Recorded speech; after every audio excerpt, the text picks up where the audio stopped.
जहानाबाद में multinational company की नौकरी छोड़ पिता के साथ मछली पालन एवं बागवानी से जुड़े दो भाई विकास की नई इबारत लिख रहे हैं। इनकी मेहनत ने रंग दिखाना भी शुरू कर दिया है और वह दिन दूर नहीं जब पिता पुत्र की जोड़ी जिले में धमाल मचा देंगे। संतोष पुणे में मल्टीनेशनल कंपनी की नौकरी छोड़ संतोष अपने पिता के साथ मछली पालन एवं बागवानी से जुड़ गए। वहीं मल्टीनेशनल कंपनी में नौकरी करने वाले एक अन्य भाई संतोष पूंजी के साथ साथ छुट्टी के दिनों में शारीरिक तौर पर भी बागवानी को हरा भरा रखने में जी जान से लगे हुए हैं। पिता पुत्र की लगन और नियोजित तौर तरीके इन दिनों पूरे जिले में चर्चा का विषय बना हुआ है। देखिए इस रिपोर्ट में। दरअसल में जहानाबाद सदर प्रखंड के गोनवा गांव निवासी गोपाल शर्मा नौकरी व नेतागिरी से उबरने के बाद अपने दो पुत्रों की मदद से अब मछली पालन एवं बागवानी लगाकर जहां अपनी खुद मजे की जिंदगी जी रहे हैं, वहीं उनके नियोजित तौर तरीकों से अन्य ग्रामीणों को भी गांव में रहकर कुछ खास करने की प्रेरणा मिल रही है। गोनवा गांव के दक्षिणी छोर पर 5 एकड़ में लगी उनकी बागवानी के बीच मछली पालन के लिए खोदा गया तालाब लोगों को खूब भा रहा है। उनकी प्लानिंग देखने आसपास से लोग उनके गांव पहुंचकर उनसे मार्गदर्शन ले रहे हैं। मनसा रहा कि हम किसान से बिलोंग करते हैं, किसान के बाल बच्चा हैं और हम किसान से मेरा खेती से मेरा काफ़ी लगाव रहा है। तो हमको ऐसा एक डायरेक्टर थे आरपी राय करके किसी विभाग में, उन्होंने हमको प्रेरित किया यह काम करने के लिए। अब मैं लग गया, अब आज तक मैं इस जगह पहुंचा। हमको इस लाभ तो आमे से हो जाएगा लगभग 5 लाख सालाना। अब 5 लाख मछली से हो जाएगा, कहाँ कोई दिक्कत है। मछली में पूंजी कुछ ज़्यादा लगता है, लेकिन तैयो 50% जरूर प्रॉफिट है मछली में भी। बहुत है। इसी के ऑपरेशन से तो यहाँ तक बढ़े हैं। एक का नाम है संतोष और एक का नाम है मंतोष। MBA किए हुए दोनों, और एगो फाइनेंस क्या है उसकी हुए है, लेकिन दोनों है और दोनों बहुत मदद करता है हमको हर दृष्टिकोण से। इसलिए कि इकोनॉमी तो इसी के पास है, इसमें इकोनॉमी की ज़रूरत है, इसलिए मदद करता है पूरा और ध्यान देता है। जब कभी आया छुट्टी से दोनों तो यहाँ जरूर आवेगा रोज़ प्रतिदिन। जी नहीं, हमारा बेटा के तो लॉकडाउन में कहा गया कि आप घर ही काम करो। जो पुणे में रहता है छोटे वो मंतोष, उसको कंपनी कहा कि तुम घर ही काम करो और घर ही से तो काम करो। दरअसल जीवन में कई रंग में रंग चुके गोपाल शर्मा पहले बाजार समिति में सरकारी नौकरी की, वहां से निकले तो ठेकेदारी में हाथ आजमाया, फिर कई तरह के व्यवसाय में भी अपने को फिट करते। जब उनका मन नहीं भरा तो वे अपनी एक्सट्रोवर्ट छवि के सहारे नेतागिरी में उतर गए। नेतागिरी में उन्हें थोड़ी सफलता मिली और वे यहाँ जहानाबाद भाग 2 से जिला पार्षद भी बन गए। फिर विधायक बनने के लिए भी कई दफे भाग्य आजमाया, लेकिन विधायक बनते बनते रह गए। आखिरकार अब वे पूरी तरह से फिलहाल किसानी में उतर पड़े हैं। उन्होंने बिना किसी सरकारी मदद के अपनी 5 एकड़ भूमि की घेराबंदी कर 1.5 बीघा में तालाब खुदवाई एवं शेष बचे जमीन में 2500 पौधे लगाए हैं। बगीचा के बीच में गौशाला भी है।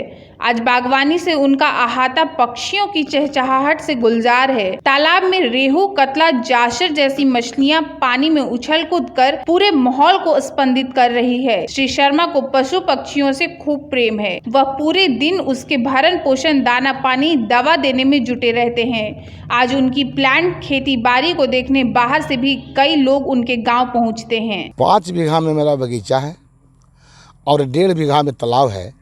उसमें 1 बीघा उसका वाटर लेवल है। करीब 6.5 बीघा मेरा व्यवस्था है। 800 पेड़ मुहगनी का पेड़ है, 800 पेड़ सागवान का पेड़ है, 145 पेड़ आम का पेड़ है, 85 पेड़ अमरूद का पेड़ है, 50 पेड़ नींबू का पेड़ है, 15 पेड़ कटहल है, 2 पेड़ बादाम है और 50 पेड़ सिमर है और अनसोल ब्रिज है। अनसोल ब्रिज डुप्लीकेट तो है, मैंने मुहगनी 25 पेड़ वो है। MBA की योग्यता हासिल करने वाले श्री शर्मा के 2 पुत्र संतोष एवं मंतोष भी उनकी मदद में जुटे हैं। संतोष तो अपनी पुणे में मल्टीनेशनल कंपनी की नौकरी छोड़ पिता के साथ मछली पालन एवं बागवानी में जुड़ गए हैं। वहीं मल्टीनेशनल कंपनी में नौकरी करने वाले एक अन्य पुत्र मंतोष पूंजी के साथ साथ छुट्टी के दिनों में शारीरिक तौर पर भी बागवानी को हरा भरा रखने में पीछे नहीं रहते। आज तालाब व बागवानी से होने वाली आय से उनकी परिवार की आर्थिक सेहत भी हरा भरा हुआ है। बागवानी को हरा भरा रखने का श्रेय पिता पुत्र दोनों एक दूसरे को देते हैं। मैंने MBA मार्केटिंग पुणे से किया है।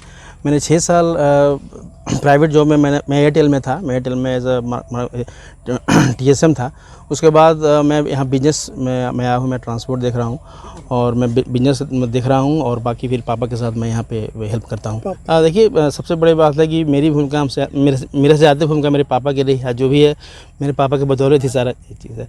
तो इसमें सबसे बड़ा योगदान मेरे पापा का है। लेकिन जहाँ तक फाइनेंशियली हेल्प है तो फाइनेंशियल हेल्प जहाँ पे होता है तो वहाँ पे मैं ज़रूर करता हूँ और देखता हूँ कहाँ किस चीज़ की कमी है तो उसको मैं भरपूर उसको मैं पूरा करने की कोशिश करता हूँ। हाँ, बिल्कुल सरकारी एड नहीं मिलने का हम लोग का अफसोस है कि हम लोग काफ़ी प्रयासरत है कि इस तरह का चीज़ जो है सरकारी हम लोग को एड मिल सके। लेकिन फिर भी अब तक जो भी हम लोग से बन पा रहा है बेस्ट हम लोग इसको यूटिलाइज़ कर रहे हैं अपने सोर्सों को जितना हम लोग का ये है उस हिसाब से। और उम्मीद करते हैं सरकार से कि ये सब होने के बाद सरकारी जो है एड मिलेगा तो हम लोग और जो है तमाम चीज़ें और अच्छी तरीके से और इसको एक्सपेंड करेंगे। बिल्कुल, देखिए एक्सपेक्टेशन तो ऐसा है कि हम लोग जो पापा का जो विज़न था तो उस विज़न के अनुसार अभी तो हम लोग का इनिशियली है तो अभी हम लोग इन्वेस्टमेंट कर रहे हैं। लेकिन ऐसा उम्मीद है कि आने वाला समय में हम लोग को प्रॉफिट अच्छा होगा और पापा के मार्गदर्शन में हम लोग और आगे अच्छा काम करेंगे। बहरहाल आज बागवानी से उनका अहाता पक्षियों की चहचहाहट से गुलजार है। तालाब में रेहू, कतला, जासर जैसी मछलियां पानी में उछल कूद कर पूरे माहौल को स्पंदित कर रही है। श्री शर्मा को पशु पक्षियों से खूब प्रेम है। वह पूरे दिन उसके भरण पोषण, दाना पानी, दवा देने में जुटे रहते हैं। आज उनकी प्लांट खेती बाड़ी को देखने बाहर से भी कई लोग उनके गाँव पहुँचते हैं और जिस शिद्दत के साथ पिता पुत्र की जोड़ी अपने मिशन में जुटी है वह न सिर्फ अनुकरणीय बल्कि प्रेरणादायी भी है। मैंने MBA से पुणे में MBA किया है मैंने फाइनेंस एंड अकाउंटिंग से। सर सबसे पहले तो हम बता दें कि सर नेचर से जुड़ा रहना तो सबसे इम्पॉर्टेंट है सर। और ये कैसे है कि अभी सरकारी योगदान हम लोगों को मिला नहीं तो अपने पैकेट से ही खर्च करना है जी।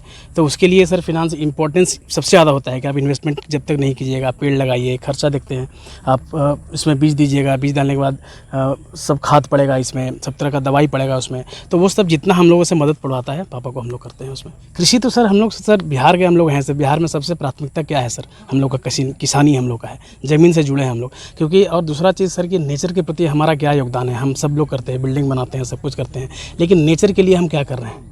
अगर हम यहाँ 20 पेड़ लगाते हैं, 100 पेड़ लगाते हैं तो एटलीस्ट इतना दूर में हम लोग यहाँ पर आने के बाद ऐसा लगता है कि हाँ एक स्वर्ग में आ गए हम। आप शहर में चले जाइए तो एटलीस्ट वो जो है इतने तरह की बीमारियाँ फैल रही हैं तो एटलीस्ट कहीं ना कहीं तो आप समाज को इससे आप मदद करते हैं कुछ ना कुछ, तो एक सबसे ज़रूरी होता है। आर्थिक लाभ सर तो वो सेकेंडरी चीज़ है। प्राइमरी चीज़ तो है सर कि हम एक समाज के लिए, नेचर के लिए हम क्या कर रहे हैं।